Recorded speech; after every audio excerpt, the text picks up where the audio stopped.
আসসালামু আলাইকুম, back to my channel Rupsana কিচেনে আপনাদের সবাইকে স্বাগতম। আমার আজকের রেসিপি হচ্ছে ডিম চপ।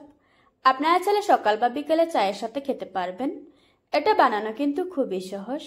ঘরে থাকা অল্প কিছু উপকরণ দিয়ে খুব সহজে বানিয়ে নিতে পারবেন। চলুন তাহলে রেসিপিটা দেখে নেওয়া যাক। প্রথমে নিয়ে নিয়েছি দুটো আলু। আলুগুলিকে আমি আগে থেকে খোসা ছাড়িয়ে নিয়েছি। এখন এগুলিকে গ্রেটার দিয়ে গ্রেট করে নেব। আপনারা চাইলে পোলেও নিতে পারবেন। আলুগুলি গ্রেট করে নেওয়া হয়ে গিয়েছে। এবার পরিমাণ মতো পানি দিয়ে আলুগুলিকে খুব ভালোভাবে ধুয়ে নেব। 2-3 বার পানি পাল্টে আলুগুলি খুব ভালোভাবে ধুয়ে নিয়েছি। এখন আমি বাড়তি পানিটা ঝরিয়ে একটা প্লেটে তুলে নেব। এক্সট্রা পানিটা আমি ফেলে দিয়েছি। পানি ঝরিয়ে রাখা আলু আমি একটা বাটিতে নিয়ে নিচ্ছি।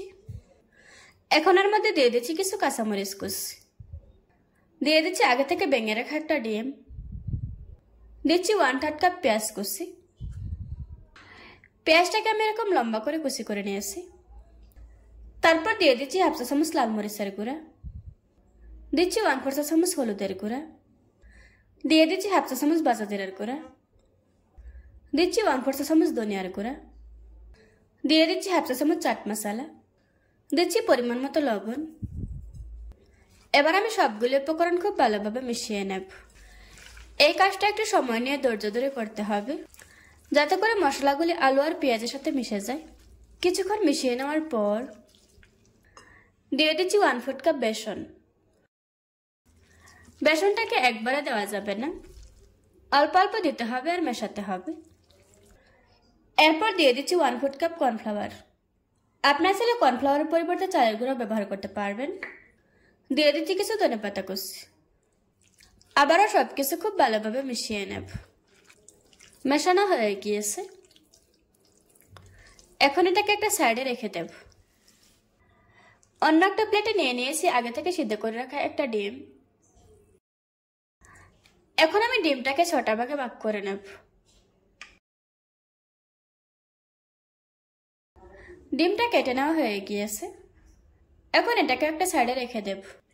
এবার এখান থেকে সামান্য একটু মিশ্রণ নিয়ে নিচ্ছি। তারপর এভাবে করে ছড়িয়ে দিচ্ছি। মাঝখানে দিয়ে দিচ্ছি আগে থেকে কেটে রাখা ডিম। ডিম চপগুলো আমি এভাবে করে বানিয়ে নিচ্ছি।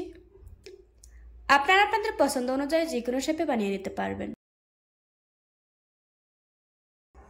এভাবে করে আজকে আমি সবগুলি বানিয়ে নেব। ডিমের চপগুলি ভাজার জন্য চুলায় মিডিয়াম আঁচে তেল গরম করে নিয়েছি। এবার আমি গরম তেলের উপর চপগুলি দিয়ে দেব।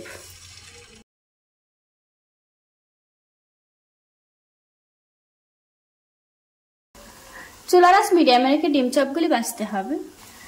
নিচের পাশটা শক্ত হয়ে এসেছে, এবার আমি উল্টিয়ে দেব।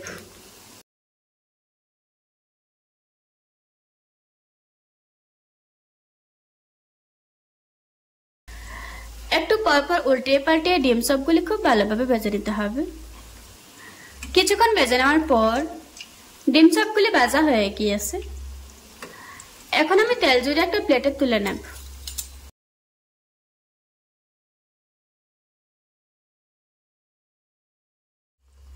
এভাবে করে আজকে আমি সবগুলি চপ ভেজে নেব। দেখুন বন্ধুরা, আমার ডিম চপগুলি বানানো হয়ে গিয়েছে। একটা ভেঙে আপনাদের সাথে শেয়ার করছি।